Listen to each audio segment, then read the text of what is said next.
మేము దివాకర వెంకటరామధాని గారి గురువుగా చెప్పుకున్నాడు.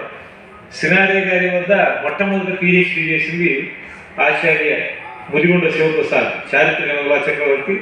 70 ఏళ్లలోగా 80కి పైగా నవలలు సంపాదించిన వాడు.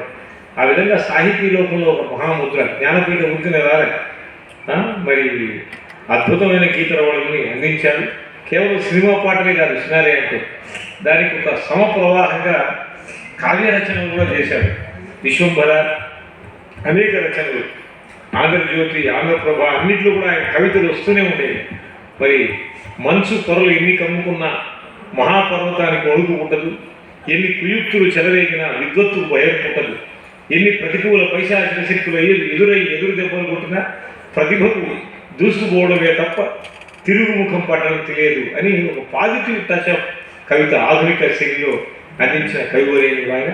వారి దివ్య స్మృతికి ఘన నిరాజన ఈరోజు మరి రాజ్యసభ సభ్యుడిగా చక్రవర్తి సినారే గారి ప్రతిభకు ఘన నిరాజనంగా ఆమెని గారు డాక్టర్ మల్లు రవి గారికి సినారే పాలనా పురస్కారం అందిస్తున్న శుభవేళ ఈ కార్యక్రమానికి ఇచ్చేస్తున్న పెద్దలందరికీ కూడా వందన చందనాలు అందిస్తూ తర్వాత గీతం మనం విందాం.